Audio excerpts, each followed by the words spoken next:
বৃদ্ধি পাচ্ছে বাংলাদেশের আয়তন, সুবিশাল এক অংশ যুক্ত হচ্ছে বাংলাদেশের ভূখণ্ডে। থাকছে না খাদ্যাভাব, ফলে অতিরিক্ত জনসংখ্যা আর বোঝা মনে হবে না এই পুণ্যভূমিতে। অবিশ্বাস্য মনে হচ্ছে? ভাবছেন সেটা আবার কিভাবে?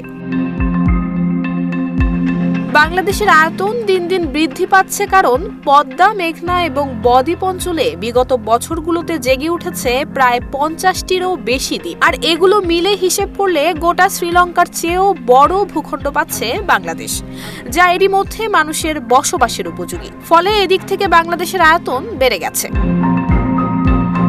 1970 সালে বাংলাদেশের ভোলায় আঘাত হানে প্রলয়ঙ্কারী ঘূর্ণিঝড় সাইক্লোন ভোলা। সেই 70-এর সাইক্লোনে বঙ্গোপসাগরে জেগে ওঠে একটি দক্ষিণ তালপট্টি দ্বীপ। আর এই দ্বীপ নিয়ে তখন শুরু হয় ভারত বাংলাদেশের বিভাজন। ভূবিশ্লেষকদের মতে দক্ষিণ তালপট্টির মাটির নিচে বিপুল পরিমাণ গ্যাস, কয়লা এবং খনিজ সম্পদের ভাণ্ডার থাকার কারণেই ভারত এবং বাংলাদেশের আগ্রহের কারণ হয়ে উঠেছিল। দ্বীপ নিয়ে বিবাদের মীমাংসার জন্য 1979 সালে দুই দেশের প্রধানমন্ত্রী পর্যায়ে ভারতে আলোচনা অনুষ্ঠিত হয়। বাংলাদেশের তৎকালীন প্রেসিডেন্ট জিয়াউর রহমান দ্বীপটি বাংলাদেশের বলে দাবি করে বিভিন্ন তথ্যে, উপাত্তে এবং স্যাটেলাইটে ছবি পেশ করেন, কিন্তু তা মানতে নারাজ হয় প্রতিবেশী ভারত। এরপর পাঠানো হয় ভারতীয় যুদ্ধ জাহাজ এবং সেখানে সীমান্তরক্ষী বাহিনী বিএসএফ চৌকি স্থাপন করে। তবে এরপর বসে থাকেনি বাংলাদেশ। কোস্ট গার্ডের দুটি গান বোট প্রেরণ করে এবং 25,000 বর্গ কিলোমিটারের এই দ্বীপটি উড়িয়ে দেয় লাল সবুজের পতাকা। 2016 সালের জুলাই মাসে আন্তর্জাতিক আদালতের রায়ে দক্ষিণ তালপট্টি দ্বীপটি ছিনিয়ে নেয় ভারত। কিন্তু বৈশ্বিক উষ্ণায়নের ফলে দ্বীপের অস্তিত্বই আর রইল না, হারিয়ে গেল গভীর সমুদ্রে। আর তাতে ভারতের কপাল পড়লেও বাংলাদেশকে দুহাত ভরে দিয়েছে সৃষ্টিকর্তা।